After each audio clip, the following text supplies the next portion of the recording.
అందరికీ నమస్తే. ఇప్పుడు ఈ పరిస్థితుల్లో ఒక స్వచ్ఛంద సేవా సంస్థ అందరికీ టార్గెట్ అవుతుంది. స్వచ్ఛంద సేవా సంస్థ అది ఎలాంటి లాభాపేక్ష లేకుండా పనిచేసే కోట్లాది మంది కార్యకర్తల సంస్థకున్నారు. ఒక భరతమాత సేవలో అంటే ఒక వ్యక్తి నిర్మాణం లక్ష్యంగా ఏర్పాటైన సంస్థ మీద కూడా రాళ్ళేస్తున్నారు, బురద జల్లుతున్నారు. అంటే ఎట్లా తయారైంది సొసైటీ అంటే కొంచెం బాధేస్తుంది. మీకు అర్థమయ్యే ఉంటుంది. ఆర్ఎస్ఎస్ రాష్ట్రీయ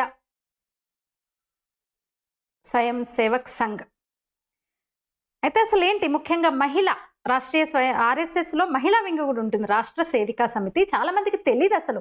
ఒకరోజు శాఖకు వెళ్ళరు, ఆర్ఎస్ఎస్ ఏం చెప్తుందో వాళ్ళకి తెలీదు, చూడరు. కానీ బయట ఉండి ఇలాంటివన్నీ మతతత్వవాదులను తయారు చేస్తుంది, మతోన్మాదులను తయారు చేస్తుంది. ఆర్ఎస్ఎస్ చేసిందేమీ లేదు, జాతీయ జెండాను గౌరవించదు, మహిళలను తొక్కి పడేస్తుంది. ఇలాంటి ప్రచారాలు విస్తృతంగా విపరీతంగా జరుగుతున్నాయి. అయితే నాకు అనిపించింది సంస్థలో వ్యవస్థలో ఉండి పనిచేస్తున్న వాళ్ళతోనే ఈ సందేహాలన్నింటికి అంటే వీళ్ళ ప్రచారాన్ని తిప్పికొట్టడానికి నా వంతు ప్రయత్నం చేయాలనిపించింది. మా ఉజ్వలక్కని ఇక్కడ తీసుకొచ్చాను మన దగ్గరికి. అక్కతో మాట్లాడదాము. అక్క ఆంధ్రప్రదేశ్ రాష్ట్ర సేవికా సమితి ప్రాంత సహకార్యవాహిక అంటే జాయింట్ సెక్రటరీ, ఇంగ్లీష్లో సంఘ పరిభాషలో సహకార్యవాహిక అనమాట. అక్కతో కొన్ని విషయాలు మనం మాట్లాడుకుందాం. అక్క నమస్తే. అక్క ఏందక్క ఆర్ఎస్ఎస్ మతోన్మాదులను తయారు చేస్తుంది, ఆడవాళ్ళని అసలు బయటికి రానియదు, అనగదొక్కాలని చూస్తుంది. మీరేమో బయటకు వచ్చారు. అంతో ఇంతో ఆ నీడ కొంచెం కొంచెం ఉందని చెప్పుకుంటే నేను బయటకు వచ్చి యాక్టివ్గా పనిచేస్తున్నా.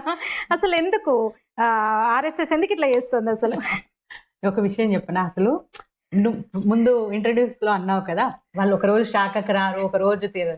ఆ శాఖకు వస్తే తెలుస్తుంది. ఉదయమే సంఘలో ప్రాతస్మరణ చేస్తారు, ఉదయము అందులో మహానుభావుల్ని తెలుసుకుంటారు, అందులో మహిళల్ని ఖచ్చితంగా గుర్తు తెచ్చుకుంటారు. ఎక్కడైనా ఏ విదేశాల్లో అయినా ఉదయం లేస్తూనే మహిళలని గుర్తు చేసుకునే ఆర్గనైజేషన్ ఎక్కడైనా ఉందా? ఆర్గనైజేషన్ కాదు, ఏ దేశమైనా ఉందా? ఫస్ట్ ఒకటి. తర్వాత ఏ దేశంలో అయినా మహిళల్ని గుర్తు తెచ్చుకోవడమే కాదు, స్త్రీకి ఇంత గౌరవించే దేశం ఎక్కడైనా ఉందా? మనం అన్నింట్లో మాతగా చూస్తాం, దేశాన్నే మాతగా చూస్తాం, భరతమాత అంట. అట్లాంటిది ఇక్కడ మనువాదులు, అందులో రాష్ట్రీయ స్వయం సేవక్ దేశభక్త సంస్థ, రైట్ వింగ్ వాళ్ళందరికీ తెలుసు, లెఫ్ట్ వింగ్ వాళ్ళు కూడా ఒప్పుకుంటారు. అట్లాంటప్పుడు అక్కడ మతోన్మాదము ఇవన్నీ ఎక్కడి నుంచి వచ్చాయి? దేశం గురించి ఆలోచిస్తే మతోన్మాదం అనేది ఒక అది. ఇంకా రాష్ట్ర సేవికా సమితి మన సంస్థ గురించి చెప్పాలి అంటే, ఇంత మతోన్మాదం అయితే మన ఇద్దరం ఇక్కడ ఉండకపోయే వాళ్ళం. ఒకటి, ఈ మతోన్మాదం అయితే ఆ మహిళలు వచ్చి పనిచేయరు. అలాంటి సంస్థలో పూర్తి జీవితాన్ని ఇచ్చేసిన వాళ్ళు, అంటే దేశం కోసమే బతుకుతాం, ఈ సమాజం కోసమే బతుకుతాము అన్న వాళ్ళు 45 మంది ప్రచారికలు దేశం మొత్తం మీద ఉన్నారు. అలాగే 1 సంవత్సరం ఇచ్చేవాళ్ళు, 2 సంవత్సరాలు ఇచ్చేవాళ్ళు, 6 నెలలు ఇస్తాము అన్న వాళ్ళని విస్తారికలు అంటాం, అంటే కొద్ది టైం ఇస్తాము అన్నవాళ్ళు. అలాంటి వాళ్ళు వస్తూనే ఉన్నారు. మరి మహిళని ఇంటి వెనకాలనే పెట్టడం, పరదా వెనకాలనే పెడితే వీళ్ళందరూ రారు కదా. వీళ్ళందరూ పూర్తి సమయ కార్యకర్తలు, పూర్తి దేశమంతా తిరుగుతూ వాళ్ళకి కేటాయించిన స్థలాల్లో తిరుగుతూ ఉంటూ పని చేస్తున్నారు. మనుషుల మధ్యలోనే, బురకాలు వేసుకోవట్లేరు, వాళ్ళేమి ముసుగులు వేసుకోవట్లేరు, మనుషుల మధ్యలోనే తిరుగుతున్నారు, మనుషులతోనే కలిసి పనిచేస్తున్నారు, భారతీయులతో కలిసి పనిచేస్తున్నారు, ఆదివాసుల దగ్గర పనిచేస్తున్నారు, ఎక్కడనో పనిచేస్తున్నారు, ఈస్టర్న్ స్టేట్స్ లో పనిచేస్తున్నారు, ఇటు తమిళనాడులో పనిచేస్తున్నారు, అటు జమ్మూ కాశ్మీర్లో పనిచేస్తున్నారు. మరి మనువాదం అయితే మొన్న పరిచయం అయ్యారు ఒక ప్రచారిక, ఇప్పుడు తెలంగాణలో ఉన్నారు, జానకి. మొన్న నాకు పరిచయం అయ్యారు, చాలా చిన్న వయసు వారు, డిగ్రీ పీజీ అయిపోయింది.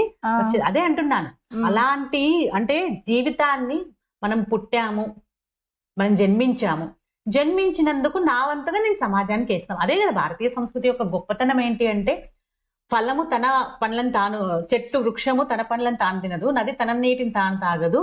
ఇదైతే మనం చెప్పుకుంటామో అది చెప్పడం కాదు, శ్లోకంలో చెప్పుకొని ఒకసారి నమస్కారం పెట్టేసి చేయము, ఆవు తన పాలన ఆచరణలో పెడతాం. అంటే భారతీయ సంస్కృతి యొక్క గొప్పతనమే అది. యాక్చువల్గా అంటే నా గురించి ఒక్కదాని సెల్ఫిష్ కాదు, నా గురించి కాదు, నేను నా గురించి ఆలోచిస్తాను, ముందు నేను సంపాదించుకోవాలి, నేను బాగుండాలి, నేను బాగున్నాకనే మిగతా వాళ్ళ గురించి ఇస్తాను అన్నది కాదు, నాకున్న దాంట్లో నేను ఇస్తాను అన్నది మనం ఎప్పటి నుంచో నేర్చుకుంటూ ఉన్నాం. కథలశిబి చక్రవర్తి తనకి లేనిది కూడా తీసుకొని యుద్ధానికి వెళ్ళి, ఇంద్రుడి మీదకి యుద్ధానికి వెళ్ళి ధనరాశిని కురిపించి ఇచ్చిన రాజులు ఉన్నారు. అలాంటి సంస్కృతి మనది. ఇంక వాళ్ళు చెప్పుకున్నారు అంటే వాళ్ళ మూర్ఖత. అంటే అక్క ఇప్పుడు ఆర్ఎస్ఎస్ లో ఒక అంటే గతంలో విమర్శలు ఏంటంటే మోహన్ భగవత్ పక్కన ఎప్పుడైనా మహిళలను చూసారా మీరు? నెహ్రూ అయితే అసలు చుట్టూ మహిళలే ఉండేవాళ్ళు, మహాత్మా గాంధీకి రెండు వైపులా మహిళలే ఉండేవాళ్ళు, మరి ఏంది ఇప్పుడున్న మోహన్ భగవత్ మహిళలు లేరంటారు. కానీ అసలు ఆర్ఎస్ఎస్ లో ఒక మహిళా విభాగం ఉందని చాలా మందికి తెలీదు. అసలు నిజంగా అంటే ఇప్పుడు ఆర్ఎస్ఎస్ శాఖ గురించి కొంత అవగాహన ఉన్న వాళ్ళకు కూడా ఇంత డీప్ గా సేవికా సమితి ఏం చేస్తుంది అనేది కూడా తెలియకపోవచ్చు. అంటే ఏం జరుగుతుంది అసలు? సమితి శాఖల నిర్వహణ ఎట్లా ఉంటుంది? దేశవ్యాప్తంగా సమితి శాఖలు ఎన్ని ఉన్నాయి? ఇప్పుడు కొత్తగా చాలా మంది అంటే ఒక రాష్ట్రీయ స్వయం సేవక లాంటి ఆర్ఎస్ఎస్ సేవికా సమితి లాంటి చేరాలని చాలా మంది నాకు కాల్ చేస్తుంటారు. మా పిల్లల్ని పంపిస్తాము, మంచి క్రమశిక్షణ వస్తుందంట, జాతీయ భావన వస్తుందంట, మంచి అన్ని నేర్పిస్తారంట, శారీరక బౌద్ధిక అవేంటో కూడా మాకు తెలీదు. నేను ఎప్పుడప్పుడు వీడియోలో ప్రస్తావిస్తూ ఉంటాను కదా, అవన్నీ మీరు ఇవాళ చెప్పాలి కొంచెం డీటెయిల్డ్గా. అసలు సమితి శాఖలు ఎట్లా నడుస్తున్నాయి తెలంగాణ ఆంధ్రాలో, ఏముంటాయి, ఏం చెప్తారు, ఎందుకు సమితికి? ఎందుకంటే ఇప్పుడున్న పరిస్థితుల్లో పిల్లలు ఎంత ప్రెషర్కి గురవుతున్నారంటే నిన్న చూసాం 4వ తరగతి 5వ తరగతి పిల్లలు ఆత్మహత్య చేసుకుంటున్న పరిస్థితి. అలాంటిది ఈ శిశుమందిర్ లాంటి అంటే సంఘ విద్యలో చదువుకున్న వాళ్ళు అన్ని రంగాల్లో రాణిస్తున్నారు. శిశుమందిరాల్లో కూడా డిమాండ్ పెరిగింది విద్యా సంస్థలకు కూడా. అలాంటి నేపథ్యంలో మీరు ఏం చెప్తారు అసలు? ఇప్పుడు మహిళలకు మహిళా శక్తి కీలకం, ఇప్పుడు సమాజం నుంచి దేశం వరకు కూడా మహిళ ముఖ్యం, మహిళ కీలకం, మూలం. ఏం చెప్తారు మీరు? ముందు అసలు సమితి ఎప్పుడు ప్రారంభించబడింది చెప్తారు. మామూలుగా మోహన్ జీ భాగవత్ పక్కన ఎందుకు మహిళలు నిలబడరు ఇదంతా కదా, ఎందుకు రారు? పెద్ద పెద్ద రాజకీయవేత్తలు కూడా, రాజకీయ నాయకులు అనేవాళ్ళు, దురంధరులు అనేవాళ్ళు కూడా ప్రశ్నలు వేసేది కదా.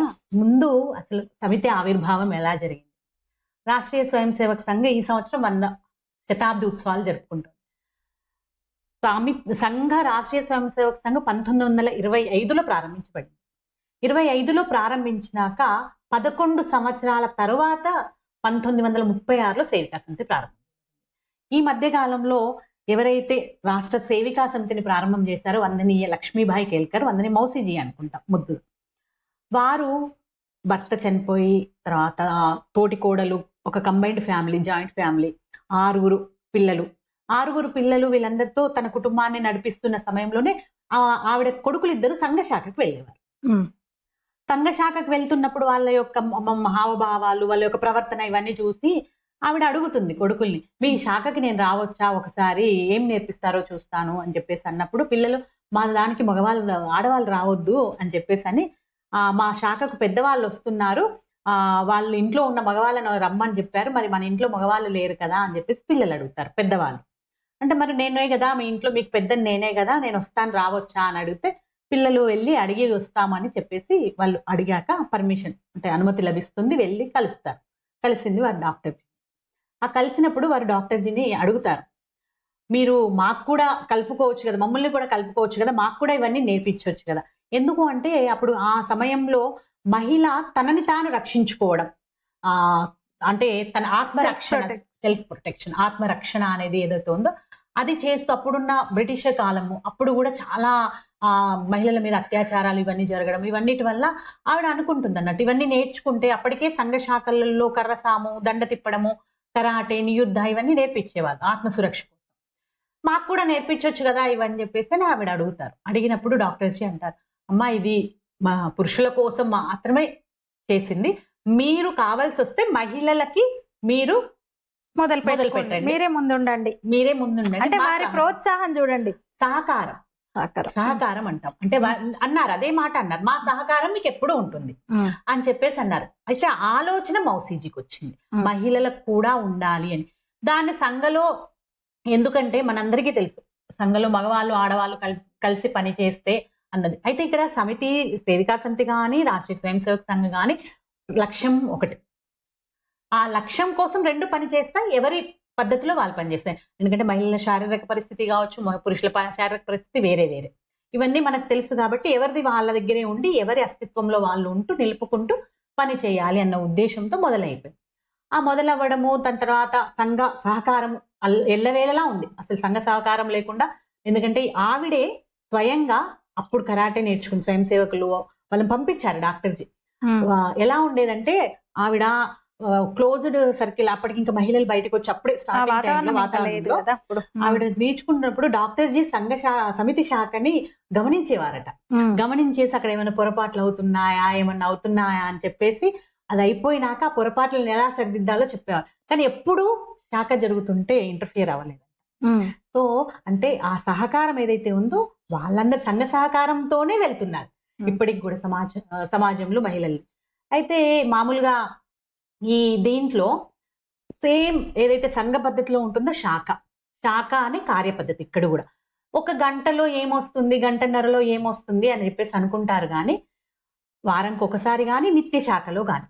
నేను 2 ఉదాహరణలు చెప్తాను వీటికి, ఏమవుతుంది ఏం వస్తుంది అనేది. ఒకసారి ఇక్కడే మనకు ఆంధ్రప్రదేశ్లో జరిగిన ఉదాహరణ. ఉమ్మడి ఆంధ్రప్రదేశ్లో తాడిపత్రి. అందులో అమ్మాయి ఇప్పుడు అది 8th క్లాస్ 9th క్లాస్ అమ్మాయి, ఆ చిన్నపిల్ల 4th 5th క్లాస్ శాఖకి వెళ్ళేది. రోజు శాఖకి వెళ్ళినప్పుడు ఇంటి దగ్గరే శాఖ.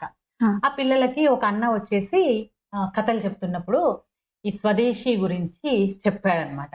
స్వదేశీ వస్తువులు వాడాలి, విదేశీ వస్తువులు వాడితే ఆ ధనం అంతా ఎక్కడికి పోతుంది, మనం ఇది ఎలా ప్రయోగిస్తుంది కదా వాళ్ళకి అర్థమయ్యే రీతిలో చెప్తే ఆ శాఖకు వచ్చిన పిల్లలందరూ కూడా ఇంటికి వెళ్ళిపోయి అప్పటి వరకు క్యాడ్బరీ లేకపోతే ఇంకో చాక్లెట్లు ఇట్లా అంటారు, సబ్బులు వాడేటివన్నీ అవే ఉండేవి. అందులో పిల్లలు చెప్తే కొంచెం తండ్రి వింటారు, పిల్లలు కొంచెం మంగు పట్టుబడితే అందులో ఆడపిల్లలు పట్టారు అంటే ఇంకా కాస్త వింటారు. కాబట్టి ఈ పిల్లలు ఏం చేసేవారంటే పుట్టినరోజుకు కూడా మాకు అమూల్ చాక్లెట్లే కావాలి, ఆ తర్వాత సామానికి వెళ్ళినప్పుడు సరుకులు తెచ్చుకోవడానికి వెళ్ళినప్పుడు టాటా సాల్టే కావాలి అన్న వాళ్ళు చెప్పారు, సంతూర్ సబ్బే అంటే స్వదేశీయే కావాలి, ఈ సబ్బే వాడాలి, మాకు ఇదే కావాలని పట్టుబట్టి తెప్పించడం ఇలా చేసేవారు. అయితే ఈ అమ్మాయి వాళ్ళ ఇంట్లో బ్రూ కాఫీ వాడేవాళ్ళు అనమాట. వాళ్ళ నానమ్మకి ఒక రోజు బాగా తలనొస్తుంటుంది. ఈ అమ్మాయి బ్రూ కాఫీ వాడుతూ ఉంటే అప్పటికి అయిపోయింది కాఫీ. వాళ్ళందరూ కూడా పనులు చేసుకునే వాళ్ళు కాబట్టి పిల్లలు 4th 5th క్లాస్ అయినా ఆ స్టవ్ వెలిగించడం, టీ కాఫీ ఇంట్లో పనులు కూడా వాళ్ళకి అలవాటు. కాబట్టి ఆ అమ్మాయి వాళ్ళ నానమ్మకి అతను వస్తుందని షాప్కి వెళ్ళి స్వదేశీ బ్రాండ్ ఇది ఉంది కదా కాఫీ, కాంటినెంటల్ కాఫీ తీసుకొని వచ్చి వస్తూ ఒక మాత్ర తలనొప్పి మాత్ర కూడా తీసుకొని వచ్చి కాఫీ వాళ్ళ నానమ్మకి కలిపి అందులో ఈ తలనొప్పి మాత్ర వేసి అది ఇస్తుంది నానమ్మకి, తాగు అని చెప్పేసి తాగుతుంది. కాసేపట్లో తలనొప్పి తగ్గినాక, చూడు నువ్వు విదేశీది తాగావు కాబట్టి, బ్రూ తాగావు కాబట్టి నీకు తలనొప్పి లేసింది, నువ్వు స్వదేశీ కాంటినెంటల్ తాగితే చూడు తలనొప్పి పోయింది. అంటే ఆ అమ్మాయి తలనొప్పి టాబ్లెట్ వేసింది కావచ్చు కానీ స్వదేశీ వాడాలి అనే విషయం అట్లా చెప్పాలనుకుంది ఎంతగా వెళ్ళిపోయింది అంటే, అంటే దేశానికి సమాజానికి వ్యక్తిగతంగా ఎంత బాగా తనకి అనువైనవి తనని అభివృద్ధి చేస్తే డెవలప్మెంట్ ఎలా అవుతుంది అన్నది, అభివృద్ధి ఎలా వెళ్తుంది అన్నది నిర్మాణం, వ్యక్తి నిర్మాణం ఇదే అన్నమాట. చిన్న చిన్న విషయాల ద్వారా జీవితంలో అనుసరించేట్టుగా చేస్తారు. ఇది ఒక ఉదాహరణ. ఇంకొక ఉదాహరణ, నా చిన్నతనంలో మనందరికీ తెలుసు కాశ్మీర్ ఫైల్స్ కూడా చూసాం. కాశ్మీర్ పండితులని వెళ్ళినప్పుడు వాళ్ళు దేశమంతా వెళ్ళారు కదా. బెంగళూరులో ఒక స్కూల్లో అమ్మాయి తన క్లాస్మేట్ రోజు అదే డ్రెస్ వేసుకొని వస్తుంది, ఇంకా యూనిఫామ్ కూడా కాదు, ఒకటే డ్రెస్ వేసుకొని వస్తూ ఉంటే అమ్మాయిని తన క్లాస్మేట్ని అడిగింది అనమాట, ఏంటి నువ్వు రోజు ఇదే డ్రెస్ వేసుకొని వస్తున్నా అంటే అమ్మాయి అంటుంది, మేము ఇలా కాశ్మీర్ నుండి వచ్చాము, ఇంకా మా నాన్నకు ఉద్యోగం దొరకలేదు, ఇంకా ఫీజు అవన్నీ కూడా కట్టాలి, స్కూల్కి పంపిస్తున్నారు అప్పుడు 90sలలో కదా, అప్పటికి ఇంకా ఇంత స్ట్రిక్ట్ ఫీజు కడితే అదంతా లేదు కాబట్టి స్కూల్కి పంపిస్తున్నారు. ఈ అమ్మాయి అడిగినాక అమ్మాయి విషయం ఆ చిన్నతనంలో తనకేందో తెలిసింది చెప్పింది. ఈ అమ్మాయి ఆలోచిస్తుంది, ఇంకో అమ్మాయి ఆలోచించి ఇంటికి వెళ్ళి కిడ్డీ బ్యాంక్లో తను దాచుకున్న డబ్బులు ఉంటాయి కదా, తెల్లవారి స్కూల్కి తీసుకొచ్చి మొదటి బెంచ్లో కూర్చొని ఫ్రెండ్స్తో, ఇదిగో మన ఫ్రెండ్కి లేదు కదా, నేను దాచుకున్న డబ్బులు అందరం ఇలా కలిపేసి ఆ అమ్మాయికి డ్రెస్ కొనిద్దామా అని చెప్పేసి అనుకుంటుంది. ఏదో గలాబాలాగా ఉంటుంది. ఈలోపు క్లాస్ టీచర్ వస్తుంది, ఏంటి అల్లరి ఏం చేస్తున్నారు అంటే అప్పుడు పిల్లలు చెప్తారు, ఇలా మా క్లాస్మేట్కి మేము అనుకుంటున్నాం టీచర్ అంటే, మీరు మాత్రమే ఎందుకు, ఇదేదో ప్రిన్సిపల్ సార్కి చెప్దాము అని చెప్పేసి అంటారు. ప్రేయర్లో ప్రిన్సిపల్ సార్ చెప్తారు, మిగతా పిల్లలందరూ వాళ్ళ ఇళ్లలో చెప్తారు. మొత్తానికి ఆ అమ్మాయికి ఇయర్లీకి సరిపడా ఫీజు, యూనిఫామ్స్ సమకూడే ధనం వచ్చింది. ఈ అమ్మాయికి ఎక్కడి నుంచి తెలిసింది, వెళ్ళింది కాబట్టి ప్రస్తావన అక్కడ అన్ని కాశ్మీర్ నుండి వచ్చిన వాళ్ళ పరిస్థితి ఏంటి అన్నది కథల రూపంలో దేశంలో ఎలాంటి పరిస్థితులు అప్పుడు ఏం జరుగుతుంది అనేది కూడా చెప్తారు కదా, మనకి కాస్త సమయం పరిస్థితులు అని చెప్తూ ఉంటాం కదా. ఎంతసేపు నువ్వేం తిన్నావు, నువ్వేం డ్రెస్ వేసుకున్నావు, నువ్వేం నగ వేసుకున్నావు, ఇది కాదు చెప్పేది. నీ చుట్టూ ఏమవుతుంది, నీ చుట్టూ ఎలా ఉంది, నీ బాధ్యత ఏంటి, నీ బాధ్యతను గుర్తించే విధంగా వ్యక్తుల్ని తీర్చిదిద్దే సంస్థ కాబట్టి ఇది అందుకు శాఖ. ఇలాంటి ఉదాహరణలు ఎన్ని లక్షల చాలా ఉన్నాయి. మంది మనకి. కాబట్టి ఇవన్నీ కూడా శాఖకి వెళ్తే ఈ నిర్మాణం అవుతుంది. మానసికంగా మాట్లాడే విధానం. చాలా మంది, నేను మొన్న మార్కాపురం ఒంగోలు దగ్గర మార్కాపురం వెళ్ళా. ఆ అమ్మాయి, నేను బస్ దిగాను, ఎదురొచ్చింది, ఫస్ట్ టైం మొదటిసారి చూశాను, నమస్కారం పెట్టింది, మాట్లాడుతుంది. అక్క నన్ను ఇంత మాట్లాడేదానికి కారణం ఏంటో తెలుసా, నేను సేవికా సంస్థ శాఖకి వెళ్ళినాకనే నాకు మాట, నేను ఇలా మాట్లాడుతున్నాను భయం లేకుండా. అలా ఇంటర్వ్యూస్ లో అటెండ్ అయ్యి విజయం సాధించిన వాళ్ళు ప్రతి ఒక్కటి కూడా. అంటే ఇప్పుడు మా అమ్మాయి ఉంది, 8వ తరగతి చదువుతున్నప్పుడు, రోడ్డు మీద వెళ్తున్నప్పుడు కొంచెం జాగ్రత్తగా వెళ్ళు అంటే, తనకి కరాటే పంచెస్ ఇవన్నీ నేను చెప్పినప్పుడు చేతిలో బ్లేడ్, పెన్సిల్ చెక్కేది ఉంటుంది కదా, అది పెట్టుకొని, పెన్సిల్ చెక్కేది ఫోల్డబుల్ కట్టర్, అది పెట్టుకొని స్కూల్కి వెళ్తుంది. అంటే ఈ థింకింగ్ ఎక్కడి నుంచి వచ్చింది? శాఖకు వెళ్ళడం వల్ల. అంటే భౌతికంగా, బౌద్ధిక పరంగానే కాదు, మానసికంగానే కాదు, శారీరకంగా కూడా తనని సమన్వయం చేసుకోవడం, ఇవన్నీ నిత్య శాఖకి వెళ్ళడం ద్వారా వచ్చే సంస్కారాలు. ఇంకొకటి, చాలా మంది, నేను ఇక్కడికి వెళ్ళేదాన్ని, ఒక అనాథాశ్రమంకి వెళ్ళేదాన్ని. అనాథాశ్రమంలో పిల్లలకు కథలు చెప్పేదాన్ని. పిల్లలకు కథలు చెప్పినప్పుడు ఒకసారి 2 సార్లు 2 రోజులు వెళ్ళాను, కథలు చెప్పాను. ఉన్న చాలా తక్కువ ప్లేస్ లో కూర్చోబెట్టి ఆటలాడిచ్చేదాన్ని. ఒకసారి వాళ్ళ వార్డెన్ 2వ వారమో 3వ వారమో కంప్లైంట్ చేసింది దాని మీద. అమ్మ, వీళ్ళు పిల్లలు సబ్బులన్నీ ఎక్కడ పడితే అక్కడ పడేస్తున్నారు, బ్యాగులు ఎట్లా పడితే అట్లా పెడుతున్నారు అని చెప్పేసి అంటే, వాళ్ళకి దాని గురించి ఒక 2 కథలు చెప్పా. మళ్ళీ ఒక 2 వారాల తర్వాత ఆ వార్డెనే వచ్చి, అమ్మ ఇప్పుడు సబ్బులన్నీ కూడా ముక్కలన్నీ అతికిచ్చేసి వాడుకుంటున్నారు, మీరు వచ్చే వరకు జుట్టు దువ్వుకొని బ్యాగులన్నీ వరుసగా పెడుతున్నారు అని చెప్పేసి అంది. నిత్య మార్పు. మనం చెప్పే విధానము, ఆ చెప్పే సంస్కారాలు, అందించే సంస్కారాలు. చాలా మంది నిత్య శాఖకు వచ్చే వాళ్ళలో తల్లిదండ్రులే వచ్చి చెప్పిన వాళ్ళు ఉన్నారు. మా పిల్లలు శాఖకు వచ్చిన దగ్గర నుంచి చెప్పులు మంచి వరుసలో పెడుతున్నారండి, పెద్దలు ఎవరన్నా వస్తే నమస్కారం పెడుతున్నారు, పెద్దల ముందుకి వరుసలు పెట్టి యాంటీలు పొంటీలు కాకుండా అక్క అని పిలుస్తున్నారు, పెద్దవాళ్ళు అయితే అమ్మమ్మ అని పిలుస్తున్నారు. ఈ బంధం అనేది చాలా సార్లు, ఈవెన్ పెద్దవాళ్ళు, కుటుంబం లాగా, అసలు పెద్దవాళ్ళు కూడా చాలా సార్లు, ఉజ్వల మేము వస్తే అసలు ఒక చీర గురించి మాట్లాడుకోము, ఒక నగ గురించి మాట్లాడుకోము, హాయిగా ప్రశాంతంగా. ఎంతమంది వాళ్ళ అత్త కూడలు, ఆవిడే అత్త, వాళ్ళ అత్త మామ ఉన్నారు, ఆవిడ వర్గకు వచ్చింది. దీంట్లో మాకు శిక్షా వర్గాలను ఉంటాయి కదా, క్యాంపులను ఉంటాయి, ట్రైనింగ్ క్లాసెస్, దాంట్లో ఆవిడ వారం రోజులకు వచ్చింది. వెళ్తూ ఒకటే మాట, ఉజ్వల అన్నీ మర్చిపోయి, ఎలాంటి అంటే కంపారిజన్ లేకుండా, నువ్వెక్కువనా నేనెక్కువనా, నీ స్థాయి ఎక్కువనా, నువ్వు ఈ కులమా నా కులమా, అసలు ఎలాంటి అది లేకుండా ఎంత ప్రశాంతంగా ఉన్నామో. బయటికి వెళ్ళి ఏదైనా పెళ్లికి వెళ్తే చాలు, నువ్వే నగ వేసుకున్నావు, నువ్వే చీర కట్టుకున్నావు, లేకపోతే ఇంకా ఎలాంటి సంస్థల్లో. నాకక్క సారీ మన్నించాలి మధ్యలో వచ్చినందుకు. ఈవెన్ మా పిల్లలు కూడా మామూలుగా ఈ పక్కన వాళ్ళు ఇంకెవరో వేరే సర్కిల్లో అయితే ఆంటీజం, నేను ఫోన్ చేస్తూ, అరే ఫోన్ ఎవరినాను, ఓహో రజిత పెద్దమ్మనా, ఉజ్వల పెద్దమ్మనా అంటే వాళ్ళకి వెంటనే స్ట్రైక్ అయిపోతుంది అనమాట. ఓహో అమ్మకు తెలియని వాళ్ళైనా సరే, మనకు అందరు పిల్లలకి తెలియకపోవచ్చు కదా అందరూ. ఎవరు కాల్ చేసినా నేను ఓహో ఆ పెద్దమ్మ కాల్ చేసిందా అంటే వాళ్ళకి అర్థమైపోతుంది, ఓహో ఈ సర్కిల్ అమ్మకి, అమ్మ పెద్దమ్మ అన్నదంటే చుట్టాలు కాదు, అంటే ఎవరు అంటే సమితి సర్కిల్. అది నేర్పాలక్క, అది కొరవడింది కొంచెము. కానీ ఒక సమాజంలో మార్పు అయితే వస్తుంది అక్క, ఈ సోషల్ మీడియా వల్ల కానివ్వండి, ఇప్పటి పరిస్థితుల్లో. మరి అక్క చాలా మంది అడుగుతూ ఉంటారు నన్ను, ఎట్లా కాంటాక్ట్ అవ్వచ్చు, సేవికా సమితిలో చేరాలి, మహిళలైనా సరే, మనకి పిల్లలే కాకుండా అన్ని వయసుల వాళ్ళకి దీనిలో చేరాలి అనుకునే వాళ్ళకి మీరు ఏం చెప్తారు? ఎట్లా మనకు వాళ్ళు ఎట్లా కాంటాక్ట్ అవ్వచ్చు? మామూలుగా జాయిన్ RSS అనే వెబ్సైట్ ఉంది సంఘది, దాంట్లో మహిళలు చాలా మంది వెబ్సైట్ ద్వారా వస్తున్నారు.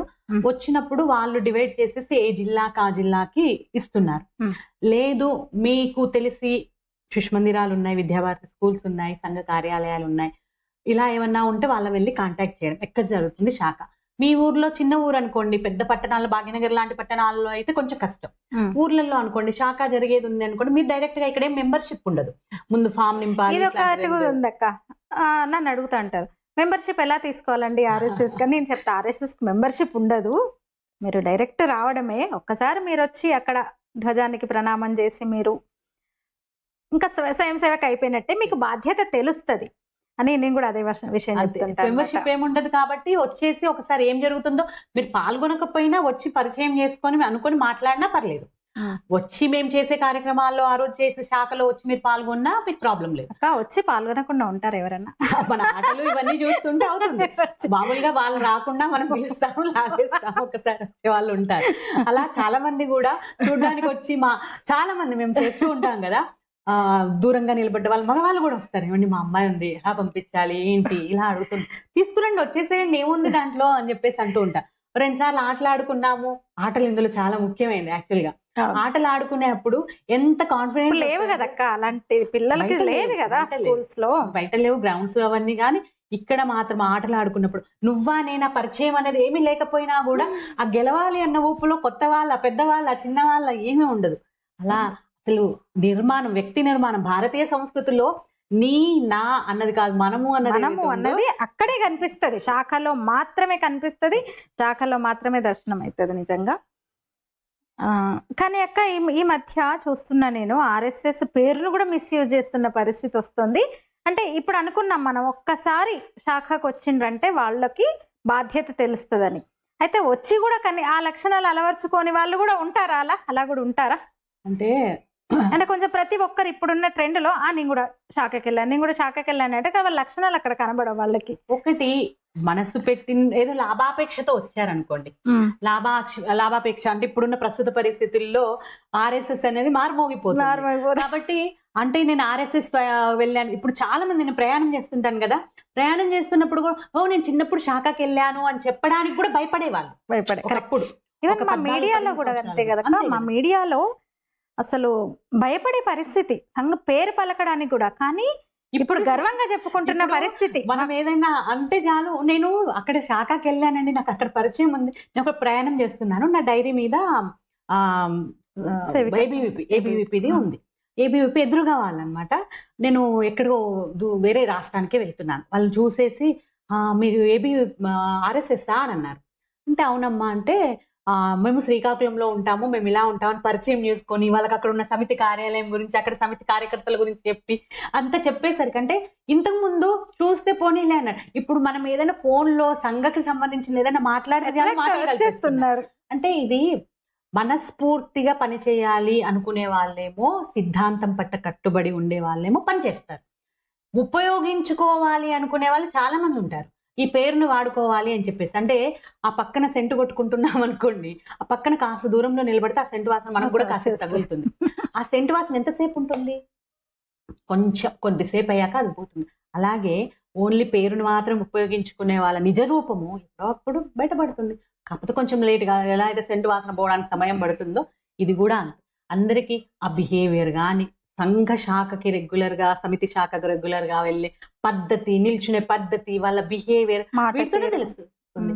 కాబట్టి ఎక్కువ భయపడాల్సిన అవసరం లేదు. కొన్ని రోజులు వాళ్ళ ద్వారా కొద్ది మంది ఇబ్బంది పడుతూ ఉండొచ్చు, కానీ ఎల్లకాలం అయితే కాదు. అక్క ఇప్పుడు చూస్తున్నామంటే కొన్ని అంటే నేరాలు అందామా, బిహేవియర్ అందామా, మహిళలు ముఖ్యంగా అన్నిటికీ మూలం మహిళలు అనుకునే టైంలో మహిళ బాధ్యత మర్చిపోతుంది. సరే అంటే హక్కుల కోసం పరిగెత్తే క్రమంలో బాధ్యత మర్చిపోతుంది మహిళ. ఒకప్పుడు భారతీయ మహిళ అంటేనే ఒక మార్గరెట్ ఎలిజబెత్ సోదరి నివేదితగా మారింది ఇక్కడికి వచ్చి. భారతీయ స్త్రీ గొప్పతనాన్ని, భారతీయతను, ఆధ్యాత్మిక వైభవాన్ని వివేకానందుడి ద్వారా విని, అలాంటి పరిస్థితుల్లో మన దేశ యువత ఇక్కడ పుట్టి ఈ నెల మీద పుట్టిన భారతీయ మహిళ బాధ్యత మర్చిపోతుంది. అంటే ఒక స్వేచ్ఛ పేరుతో ఒక విశృంఖలత్వం, అంటే రకరకాల కల్చర్లు కూడా మనం చూస్తున్నాం. ఈ ఫారిన్ కల్చర్ మనకి ఇప్పుడు ఓకిజము, లివ్ ఇన్ రిలేషన్, ఇలాంటివన్నీ ఒక సమాజంలో ఒక విచ్ఛిన్నానికి అయితే కారణమవుతున్నాయి. ఈ పరిస్థితుల్లో సేవికా సమితి పాత్ర ఏంటి అసలు? దీన్ని మీరు ఎట్లా, మీరు మీ అనుభవంతో చెప్పండి, ఎట్లా విశ్లేషిస్తారు? మామూలుగా నేను ముందు సేవికా సమితి ఏం చేస్తుంది అన్న దగ్గరలో ఒకటి చెప్తాను. యాక్చువల్గా భారతీయ సంస్కృతిలో మహిళ అన్నది ఎప్పుడు కూడా ఉన్నత స్థానంలో ఉంది. పాశ్చాత్య యువతి నేను ఒక మనిషిని, నన్ను గుర్తించండి అని పాశ్చాత్య మహిళ పోరాటం చేసిన సమయంలోనే, దానికంటే ముందు నుంచి కూడా అనుకోవచ్చు, 12వ శతాబ్దమే మన వారసులం కూడా. రాణి రుద్రమ రాజ్యపాలన చేసింది. అంతకు ముందు కూడా రాముడు వనవాసానికి వెళ్ళడానికి కారణం కైకేయి. ఎందుకు? యుద్ధం చేసింది. యుద్ధం చేసింది. కృష్ణుణ్ణి ప్రేమించిన రుక్మిణి బయటకు వచ్చింది, బయటకు వచ్చింది. రాక్షస వివాహం కృష్ణ. ఇక్కడ ఎక్కడ సమానత్వం లేదు. వేదకాలంలో ఇప్పటికీ కూడా పెళ్ళైతే మైత్రేయి, గార్గి, అరుంధతి అంతా ఓకే. పెళ్ళైతే ఇన్ని యుగాలు, ఒక్కటి కాదు రెండు కాదు, ఇన్ని యుగాలకి అరుంధతిని చూపెడుతున్నారా, వశిష్ఠుని చూపెడుతున్నారా? పెళ్ళైతే అరుంధతి మాత కదా. మరి ఎక్కడ సమానత్వం లేదు. గ్రేట్నెస్సే కదా. అసలు పాశ్చాత్య ధోరణిలో పడిపోయి వాళ్ళు రుద్ది చెప్పిందే చెప్పి 1కి 10 సార్లు మనం ఒక కథ వింటాం. ఇది మేక కాదు కుక్క పిల్ల అని చెప్పేసి ఒక కథ ఏదైతే చెప్పిందే పదే చెప్పినాక మనం ఇంతేనేమో, నిజంగా మనకేమి తెలియదేమో, భారతీయులకు ఏమి లాస్ట్ కి పెరగన్నం కూడా మంచిదే అని అమెరికా వాళ్ళు కూడా చెప్తే నమ్మేసి లంకనం పరమౌషధం అని మనమంటే వాడేవాడు ఉపవాసం ఉంటే మంచిదని నోబెల్ బహుమతి వచ్చింది. అదే మరి పసుపు యాంటీబయోటిక్ అని చెప్పేసి వాళ్ళు తీసుకుంటున్నారు. వేపకు పేటెంట్ అక్క. వేపకు లక్షణాలు మనము ప్రపంచానికి పరిచయం చేస్తే పేస్ట్లలో అడ్వర్టైజ్మెంట్లలో వస్తున్నాయి. అంటే మన సంస్కృతి గురించి మనం మర్చిపోయాం, పక్కోడు గుర్తు చేస్తున్నాడు. ఆ పక్క వాళ్ళు గుర్తు చేసే క్రమంలో రుద్ది మన దాన్ని మర్చిపోయాం. యాక్చువల్గా ఎక్కడ లేదు. అక్కడ వాళ్ళకి సమానత్వం అంటే ఏంటి, ఎంపవర్మెంట్ అంటే ఏంటి అంటే అధికారం, ఆర్థిక సమానత, ఆ తర్వాత పదవిని పొందడం, దీనికి గురించి ఈక్వల్ గా ఉండాలి. ఇది సమానత్వం అనుకో. బాధ్యత మర్చి రైట్స్ కోసం ఫైట్ చేయడం రోడ్ ఎక్కి. యాక్చువల్ గా మనకి ఇక్కడ స్త్రీకి సమానత్వం లేదు అంట. మన శరీరం ఉంది కదా, మన శరీరంలో కాలుతో భోజనం చేస్తామా? మన శరీరమే కదా. ఎడమ చేతోనే తినలేము, కాలు వరకు అక్కర్లేదు, 2 చేతులతో దీంతోనే తినలేము కదా. అంటే ఏ అవయవం చేసే పని అవయవం చేయాలి. అలాగే ఈ మధ్య ఒక రీల్ బాగా ఫేమస్ అయింది 2 days లో, చూసావా? మళ్ళీ దంచడము, చాటలు చెరగడము, ఆ తర్వాత బట్టలు ఉతకడము, కూర్చునే పద్ధతి. అదే మహిళలు ఈ మధ్య ఈ 2 రోజుల్లో బాగా ప్రాచుర్యం పొందింది. మళ్ళీ అవుతోంది. మన పూర్వులు బాగా ఆలోచించి మహిళల యొక్క ఫిజికల్ ఎలా ఉండాలి, ఆవిడకి వచ్చే ఈ పరిస్థితి ఏదైతే ఉందో, అంటే మెచ్యూర్డ్ పీరియడ్స్ కానీ డెలివరీ కానీ ఇట్లాంటివి ఉన్నాయి, వాటిని బట్టి స్థితిగతులను బట్టి కొన్ని పనులు అప్పచెప్పారు. అంతే తప్పితే నువ్వు తక్కువ నువ్వు ఎక్కువ కాదు. గర్భాశయం ఒక నెక్స్ట్ జనరేషన్ కి జన్మనిచ్చే స్త్రీ కాబట్టి ఎంత ప్రొటెక్టివ్ గా ఉండాలి, ఎంత ఆరోగ్యంగా ఉండాలి, దానిని బట్టి బయట హార్డ్ కోర్ పనులు అప్పచెప్పలేదు. నాగలి దున్నడం కానీ ఇట్లాంటివి. కానీ యుద్ధం నేర్చుకుంది, గుర్రపు స్వారీ నేర్చుకుంది, తనకు అనువైనవన్నీ నేర్చుకుంది, అన్నిట్లో ఉంది, అన్నీ చేసింది. దాన్ని మనం తక్కువ అనుకుంటే, అరే కొత్త జనరేషన్ కి నువ్వు ఆద్యురాలు అవుతున్నప్పుడు, శివుడు నెత్తిన గంగ పెట్టుకున్నప్పుడు నీకు అధికారాల కోసం ఏంటి? నీ స్థానమే ఉన్నతమైంది. నువ్వు లేకపోతే సమాజమే లేదు. అసలు పోలిక ఎందుకు, పోటీ ఎందుకు? ఎవరి పని వాళ్ళు చేస్తున్నప్పుడు, ఎవరి ప్రత్యేకత వాళ్ళు అయినప్పుడు ఆ పోటీతత్వం ఏంది? వాళ్ళని పులిని చూసిన అక్క వాతలు పెట్టుకున్నట్టే ఇది. వాళ్ళెవరో ఏదో చేస్తున్నారు, నేను అదే చేస్తాను అని. ఇప్పుడు ఇంకా రివర్స్ లో ఇది మొగోళ్ళందరూ అజయన్యులో మొగోళ్ళందరూ చీరలు కట్టుకోవడం ఏందక్క ఇది అంటే మన ఈ టైంలో నవ్వాలా? అసలు ఏడవలేక నవ్వాలి, నవ్వొస్తుంది నిజంగా. మన యొక్క గొప్పతనం మనం తెలుసుకోకుండా పక్క వాళ్ళని అనుసరిస్తే వాళ్ళు ఏదో చేశారు కాబట్టి నేను చేస్తాను, వాడు దీంతో తిన్నాడు నేను దాంతో తిన్నాడు ఉన్న లెవెల్లో వాళ్ళ ఆలోచనలు ఉంటే ఎవరు ఏం చేయలేదు. యాక్చువల్గా మన సంస్కృతి చాలా గొప్పది. అప్పుడు కూడా శిఖండి ఉన్నాడు, కానీ తన స్థాయిలో తనున్నాడు. బృహన్నల ఉన్నారు. వీళ్ళందరూ కూడా వాళ్ళ స్థాయిలో ఉన్నారు. దాన్ని డెవలప్మెంట్, అభివృద్ధి ఏమంటాం దాన్ని, నాగరికత. నాకు ఇక్కడ ఇంకో విషయం వస్తుంది దేవిక. ఈ మధ్య కాలంలో బట్టలు విపరీతంగా ధరిస్తున్నారు కదా. పాపం ఎందుకో మన పూర్వులు, మనం చదివాం కదా సైన్స్ లో, రాతి యుగం నుండి దీంట్లోకి వచ్చాం కదా. నేను చాలాసార్లు అంటే అనవసరంగా కష్టపడ్డారు పెద్దలు. అదే మళ్ళీ రాతి యుగము, బట్టకట్టని యుగంలోకి వెళ్ళిపోతే రా కూడా తింటారు కదా. ఇప్పుడు కొన్ని దేశాలలో రా ఫిష్ ఇట్లాంటివి తింటూ ఉన్నారు. పాపం కష్టపడ్డారు మన పూర్వులు. ఎందుకు అనవసరంగా కష్టపడ్డారు? ఈ బట్టలు లేకుండా ఉంటే వీళ్ళు ఎంత ఫ్రీగా ఉండేవాళ్ళు కదా. అలా ఒక సంస్కృతి ఉంది తెలుసు కదా. ఒక దగ్గర అలాంటి ఒక జాతి ఉంది, బట్టలు లేకుండా పురుషులు, అలాంటిది ఒకటి కొత్తగా ఉంది.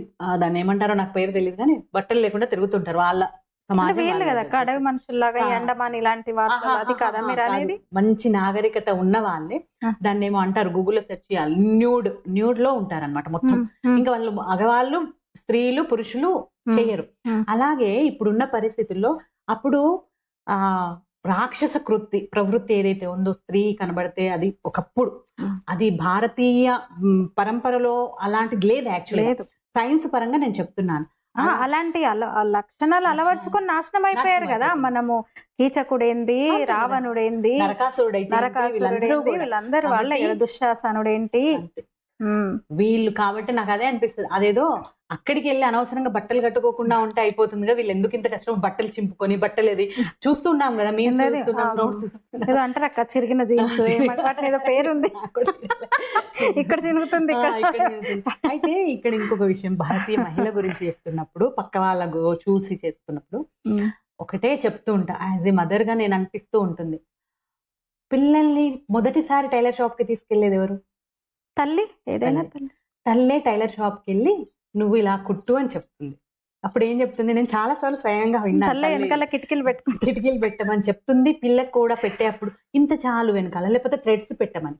నువ్వు నేర్పించేదే అది నేర్పిస్తున్నప్పుడు పిల్లలు కొంచెం పెద్దగా అయ్యాక మేము ఇప్పేసుకొని తిరుగుతాము అంటే, అయ్యో నా పిల్లలు ఇప్పుకొని తిరుగుతున్నారని బాధపడేది కూడా తల్లి.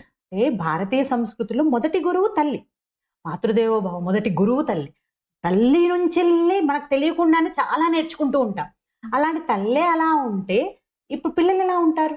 అదే కదా. ఇప్పుడు మామూలుగా మన ఇద్దరం మాట్లాడుకుంటే, ఇప్పుడు ఇంట్లో అమ్మ వంట చేసుకుంటుంది చీర కట్టుకొని, కొంచెం చీర కొంగు పక్కకు వెళ్ళగానే కొడుకైనా కూతురైనా వచ్చి సర్దుతారు. అక్కడ అమ్మ అన్నది అట్లాంటిది నీకే సర్దినప్పుడు నీ కూతురికి బట్టలు అలా ఎలా వేస్తావు ఒక తల్లిగా? ఈ మాత్రం ఆలోచన ఉండాలి కదా తల్లుల్లో. మరి ఎందుకు మర్చిపోతున్నాం? నాగరికత, అదే స్వేచ్ఛ అంటున్నా. ఆ పాతరాత యుగంలో అయిపోతుండే, పాపం పూర్వులు కష్టపడ్డారు ఎందుకు అని అడుగుతున్నాను. అనవసరంగా వాళ్ళు ఇలాంటి జనరేషన్ మళ్ళీ వస్తుంది, మళ్ళీ పాతరాత యుగంలోకి వస్తామని వాళ్ళు అనుకోవట్లేదు. కానీ కాదక్క, పాతరాతి కాదు. కానీ నాకు ఎందుకో ఒక ఆశ ఏంటంటే, లేదు మళ్ళీ బ్యాక్ టు వేదాస్ అన్నట్టు మళ్ళీ ఆ మార్పు కనిపిస్తుంది అక్క. అన్ని విధాలుగా కూడా బాధ్యత పెరుగుతుంది. కొంచెం తెలుసుకుంటున్నారు. అయితే ఒకటి మనం తెలుసుకుంటున్నారు అంటే ఇక్కడ ఇంకొన్ని రెండు రకాలుగా ఉంది. ఒకటి తెలుసుకుంటున్నారు, ఒకరు కొద్దిమంది అదిగా పోతున్నారు. తెలుసుకుంటున్నారు అంటే ముందుగా మధ్యలో ఒక జనరేషన్ వచ్చింది. ఆ జనరేషన్ సంధికాలంలో అదేంటి అంటే, మేము స్వేచ్ఛ అనుభవించలేదు, మా పిల్లలు అనుభవించాలి అనుకుంటున్నారు. కానీ ఈ జనరేషన్ దాని వల్ల విపరిణామాలు, వికృతాలు అనుభవం అవుతున్నాయి. మరి దాని వల్ల అమెరికాలో పంపించి చదువు కోసం, డబ్బు సంపాదన కోసం పిల్లల్ని అక్కడికే పంపించి చేయకూడదు అన్నది కాదు, ఇప్పుడు ఎదుర్కొంటున్నారు ఒంటరిగా అట్లా. అప్పుడు ఎంజాయ్ చేసిన వాళ్ళు ఉన్నారు. కానీ ఇప్పటి జనరేషన్ కూడా ఏది మంచి ఏది చెడు, నా చరిత్రను నేను తెలుసుకోవాలి, నా పూర్వుల గురించి తెలుసుకోవాలి అనే ఆసక్తి పిల్లల్లో ఉంటుంది. దీనికి కొంచెం తల్లులు, తండ్రులు, తల్లి తండ్రి వీళ్ళిద్దరు కనుక కొంచెం అది చేస్తే, సంస్కారాలు చెప్పితే గనక, సంస్కారాలు చెప్పితే గనక ఖచ్చితంగా పూర్తిగా మారే అవకాశం మాత్రం ఉంది. అది తల్లిదండ్రుల మీదనే ఆధారపడింది. ముఖ్యంగా సంస్కృతిలో ముఖ్యమైన వ్యక్తి ఏమంటారు, గురువు, తొలి గురువు తల్లి చెప్పాల్సిన బాధ్యత మాత్రం. నేను ఎందుకన్నాను ఆశ అంటే, ఇప్పుడు విద్యాభారతి అంటే నేను ఆ పరిధి నుంచి వచ్చాను, మన అందరం కాబట్టి ఎంత డిమాండ్ అక్క. శిశు మందిర్ లాంటి పాఠశాలలను కోరుకుంటున్నారు. 2 CBSE స్కూల్స్ ఏర్పాటు చేస్తే విపరీతమైన డిమాండ్, స్కూల్స్ మా దగ్గర పెట్టండి లేవా అంటూ. అందుకని నాకు ఆశ అన్నమాట. సంఘ శాఖలు కూడా అసలు రోజు రోజుకు అసలు మారుమూల పల్లె, ఈశాన్యమా, తూర్పా, పశ్చిమ భారతమా, దక్షిణ భారతమా, అసలు సంఘ శాఖలు లేని గ్రామం లేదు కదా. లేదు. నిన్న నేను కూడా విశాఖపట్నంలో ఒక కార్యక్రమంలో ఉన్నాను. పిల్లలు విద్యాభారతి స్కూల్ కి సంబంధించిన తల్లులు అనమాట వచ్చారు. వాళ్ళు క్విజ్ మధ్యలో ఒక క్విజ్ కార్యక్రమం పెట్టారు. మామూలుగా బయట నిజంగా వేరే బయట చూస్తే కనుక అన్ని సమాధానాలు చెప్పరు. రామాయణంలో ఏ ప్రశ్న అడిగినా, జనరల్ గా ఏ ప్రశ్న అడిగినా చాలా చక్కగా సమాధానాలు చెప్పారు. అసలు పోటీపడి చేతులు ఎత్తారు సమాధానం చెప్పడానికి. అదే దాన్ని నేను మామూలు పాఠశాలలో అలా స్టార్ మహిళలోనే ఎప్పుడో కొన్ని సంవత్సరాల క్రితం, మీరు వెళ్ళారా? నేను వెళ్ళలేదు, కార్యక్రమం చూసినప్పుడు ఒక 12 సంవత్సరాల క్రితం 12 సంవత్సరాల క్రితం చూసా. దాంట్లో స్టార్ మహిళలో దాంట్లో 2 ఆప్షన్స్ ఇస్తుంది యాంకర్ సుమ. దాంట్లో ఆప్షన్స్ ఇచ్చినప్పుడు రాముడు అన్నదమ్ములు ఎంతమంది అన్నదానికి ఆవిడ గృహిణి సమాధానం చెప్పలేదు. నాకు అప్పుడు ఆప్షన్స్ ఇచ్చినా కూడా నాకు అది నిన్న చూసినాక నేను అదే అన్నాను, సరస్వతి విద్యాభారతి నిర్వహించే స్కూల్లో చదివే పిల్లల తల్లులు అనిపించారు మీరు. ఎందుకంటే ఆ సంస్కారం చాలా మంది తల్లులు ముందుకు వచ్చి అన్నారు, మా అదృష్టము మా పిల్లల్ని ఇలాంటి స్కూళ్ళల్లో మేము చదివిస్తున్నాము అని చెప్పి. అంటే మన సంస్కృతి సాంప్రదాయాలను చెప్తూ ఎలా ఉండాలి, ఎలా మాట్లాడాలి, ఒక నమస్కారంకి అర్థం ఏంటి, ఇవన్నీ కూడా చెప్తూ మా పిల్లలు పెరుగుతున్నారు. కాబట్టి అంటే చాలా మంది వాళ్ళని కూడా అడిగారు, ఇంటర్నేషనల్ స్కూల్స్ ఉండగా మీరు ఈ స్కూళ్ళల్లో ఎందుకు జాయిన్ చేస్తున్నారు అని చెప్పేసి అన్నారు. సంస్కారం రావాలి అని చెప్పేసి, అంటే తల్లిదండ్రుల ఆలోచన పరిధి కూడా మారుతుంది. మారితే ఇంకా మారాలి, ఇంకా రావాలి, ఇంకా మారాలి. ఇప్పుడు అంటే అన్ని విధాలుగా ఇప్పుడు నాకు ఇలాంటి అనుభవమే. మొన్న ఒక పెద్ద కార్యక్రమము కార్తీక వన భోజనాలకి నన్ను వక్తగా పిలిచారు. ఎంత హార్డ్ క్వశ్చన్స్ అంటే అక్క, నేను ఆశ్చర్యపోయా. చెప్పే పిల్లలంతా మన సమితి పిల్లలు ఉన్నారు అక్కడ. జననీ జన్మభూమిష్ట స్వర్గాదపి గరియేసి, దానికన్నా ముందులైనంటే నాకు తట్టలేదు అసలు. నాకు ముందు వాళ్ళని అడుగుతారు, ఆ తర్వాత వాళ్ళు పాస్ చెప్తే మనకు వస్తుంది. నాకే తట్టలేదు ఏంటి అని ఆలోచిస్తుంటే అమ్మాయి చెప్పింది, మన సమితి అమ్మాయి అపిస్వర్ణమయ్యలంక అమ్మాయి చెప్పింది. అసలు చాలా ఆశ్చర్యపోయి. ఇప్పుడు సప్తశక్తి సంగమాల్లో కూడా తల్లులు వాళ్ళు అంటే వాళ్ళకు తల్లులకు ఉంటేనే అలాంటి స్కూల్స్ లో వేస్తున్నారు కదా, శాఖకు పంపిస్తున్నారు కదా. చాలా సార్లు నేను పెళ్లిళ్ళు అయిపోయినాక కూడా ఈ మధ్య కాలంలో చూస్తున్నాం కదా, సమితి శాఖకు వస్తున్న వాళ్ళు, మన విద్యాలయాల్లో చదువుకున్న వాళ్ళు కానీ, అంటే సంఘ సమితితో పరిచయాలు ఉన్న వాళ్ళలో కుటుంబాన్ని తీర్చిదిద్దుకున్న వాళ్ళు కూడా చాలా అంటే మామూలుగానే అన్నావు కదా, చిన్న చిన్న సమస్యలకి 4th క్లాస్ 5th క్లాస్ వాళ్ళు కూడా సూసైడ్ చేసుకున్నారు అన్నది. ఆ మానసిక దౌర్బల్యము, మానసిక బయటపడి ఒక దృఢత్వం వస్తుంది. ఎలా తట్టుకోవాలి, సమస్యల్ని ఎలా ఫేస్ చేయాలని వస్తుంది. బ్యాలెన్స్ ఎలా చేసుకోవాలి, శారీరక సంతులనం, మానసిక సంతులనం రెండింటిని బ్యాలెన్స్ ఎలా చేసుకోవాలి అన్నది శాఖకి వెళ్తే ఖచ్చితంగా వస్తుంది. కాబట్టి శాఖ యొక్క ఇంపార్టెన్స్ గంట సేపే కావచ్చు, కానీ ఎంత నేర్పిస్తుందంటే నీ జీవితాన్ని ఒక సరైన మార్గంలోకి తీసుకెళ్లే పరిస్థితి అది కలిగజేస్తుంది అనమాట. అందుకోసం శాఖకి వెళ్ళాలి అని చెప్తూ ఉంటాం. ఒక ఇంటర్వ్యూలో మాట్లాడడమే కావచ్చు, లేకపోతే తన నలుగురిలో ప్రజెంట్ చేసుకోవడం, కెరీర్ పరంగా కూడా తన పరంగా తను కెరీర్ పరంగా కూడా ఎట్లా వృద్ధి చేసుకోవచ్చు అన్నది ఇది ఒక స్టెప్. అట్లాంటివి చాలా ఉదాహరణలు చాలా మంది ఉన్నారు. కాబట్టి శాఖ అనేది మహిళలు వెళ్లాల్సిందే. ఎందుకు ఏంటి అన్నది మొన్న కూడా ఒక విషయం వచ్చింది. భక్తి, ఈ మధ్య కాలంలో భక్తి మార్గం చాలా మంది పూజలు పునస్కారాలు ఇవన్నీ అవుతున్నాయి. కానీ భక్తి ఒక్కటే సరిపోదు. బొట్టు పెట్టుకుని గుడికి పోతే చాలు కదా. సోమవారాలు వ్రతాలు, శనివారాల వ్రతాలు, శుక్రవారాల వ్రతాలు, లేదంటే లలిత పారాయణం చేస్తున్నాం, విష్ణు అన్ని చేసినా కూడా సరిపోతుందా? అదొక్కటి సరిపోతుందా? ఎందుకంటే ఈ మధ్య కాలంలో మనం చూసాం, తిరుపతిలో చాలా వరకు అయ్యాయి. నాకు తెలిసిన వాళ్ళు కనీసం సంవత్సరానికి 2-3 సార్లు తిరుపతి ఖచ్చితంగా వెళ్ళడం వరకే. తిరుపతి వెళ్ళడం రావడమే తప్ప ఏం జరుగుతుందో తెలియదు. కనీసం తిరుమలలో సమస్య వచ్చినా కూడా బయటికి రారు, వాళ్ళు కాళ్ళు బయట పెట్టారు. అదేంటి అంటే మళ్ళీ దేవుణ్ణి నమ్ముతారు, అందులో హుండీలో డబ్బులు వేస్తారు, అన్ని చేస్తారు. ఆ తర్వాత నాకు అదే అనిపించింది. నేను ఎప్పుడో ఒకసారి ఒక పుస్తకం చదివా, శ్రీరంగం నుంచి వెళ్ళి ముష్కరులు దాడులు చేసినప్పుడు ఆ విగ్రహాన్ని తిరుపతి కొండకు తీసుకొచ్చారు అని ఎక్కడో చదివా. ఆ చదివినప్పుడు నాకు వచ్చిందనమాట, అంటే దేవుణ్ణైనా మనం రక్షించుకోవాల్సింది. ఇది కలియుగం అంటారు కదా. కలియుగంలో నేను మామూలుగా వాడుతూ ఉంటా, కలియుగంలో మనిషికి దేవుడు బుద్ధినిచ్చాడు, శక్తినిచ్చాడు, నువ్వు కూడా నన్ను కాపాడాల్సిందే, నన్ను కూడా నువ్వే కాపాడాలి అని చెప్పినప్పుడు దేవుడా గాల్లో దీపం పెట్టేసి దేవుడా నువ్వే రక్షించు అంటే చేసే పరిస్థితి కాదు. కాబట్టి దేశాన్ని రక్షించుకుంటేనే, నువ్వున్న సమాజాన్ని రక్షించుకుంటేనే నువ్వు పూజించే దేవుడు రక్షించబడతాడు. అంతే కదా. ఇలాంటి సమాజం ప్రస్తుతం మనం చూస్తున్నాం. కాబట్టి దైవభక్తి ఒకటే కాదు, దేశభక్తి దాంతో కూడి దేశభక్తి ఉంటే అది పరిపూర్ణత ఉంటుంది. ఓన్లీ నేను పూజలు చేస్తాను పునస్కారం, దేశమే లేనప్పుడు మళ్ళీ ఎవడో ముష్కరుడు వచ్చి నీ ఇంటిని ఆక్రమించుకున్నప్పుడు ఇంకా నీకు గుడి ఎక్కడ మిగులుతుంది? చూస్తున్నాం కదా. నేను ఒక కథ చెప్తాను చిన్నది. మనందరికీ తెలిసిందే, అదితి దేవతల తల్లి కదా. దేవతల తల్లి బలి చక్రవర్తి రాక్షసరాజు, మంచి పరిపాలన చేస్తూ ఉంటాడు. రాక్షసుడైనా కూడా ప్రజల్ని పరిపాలన చేస్తుంటాడు, దాన ధర్మాలు చేస్తూ ఉంటాడు, ఇవన్నీ చేస్తూ ఉంటాడు. అదితికి ఆలోచన వస్తుంది, ఇతను రాక్షసుడు రాజు, అంటే మన రాజ్యం కాదు, పక్కన వేరే రాజ్యము, అలాంటిది నా దేశ ప్రజల్ని వచ్చి పరిపాలించడం ఏంటి, ఇదంతా వేరే శత్రు రాజులకి నా దేశాన్ని అప్పచెప్పడం ఏంటి, నా వాళ్ళు మమ్మల్ని పరిపాలించాలి కదా అని చెప్పేసి భర్త అయిన కశ్యప ముని దగ్గరికి వెళ్తుంది. వెళ్ళి నాకు ఒక కొడుకు కావాలి, కొడుకుని ప్రసాదించండి, కుమారుని ప్రసాదించండి, నాకు బలిని అనగదొక్కే కొడుకు కావాలని ఒక సంకల్పం తీసుకొని వామనుణ్ణి కంటుంది. ఆ వామనుడే వామనావతారం. ఆ తర్వాత బలిని పాతాళంకి పంపించేస్తాడు. అంటే తల్లి యొక్క ఆలోచన ఎలా ఉండాలి, సంకల్పం ఎలా ఉండాలి అంటే, నా పిల్లలు పెరిగే పరిస్థితి ఏంటి, నెక్స్ట్ జనరేషన్ మనం అంటూ ఉంటాం కదా, సంపాదన అంతా ఎవరి కోసము, ఎవరిని అడిగినా ఇప్పుడు నేను మామూలుగా నాకు అలవాటు, బస్సులో కూర్చున్నా ట్రైన్లో కూర్చున్నా ఊరికే మామూలుగా అడుగుతూ ఉంటా, ఏం చేస్తుంటారండి, ఏం చేస్తారు, ఏం అనుకుంటున్నారు ఏంటి అని అడుగుతున్నప్పుడు, ఎంతమంది పిల్లలు ఇదంతా అడిగినప్పుడు నా పిల్లల కోసమేనండి, తెలియని వాళ్ళు కూడా అదే చెప్తూ ఉంటారు, ఏం చేసిన పిల్లల కోసమే అండి, పిల్లలు సెటిల్ అయితే చాలండి. ఆ సెటిల్ అయ్యే పిల్లలకి మీరున్నంత కాలం మీరు చూసుకుంటారు, తర్వాత సమాజం ఎలా ఉండాలి, మీ తర్వాత ఎలా ఉండాలి సమాజం, నీ పిల్లలు మీరు సంపాదించిందని అనుభవించాలా వద్దా, మరి అనుభవించాలంటే అలాంటి సమాజాన్ని మనం తయారు చేయాలి కదా.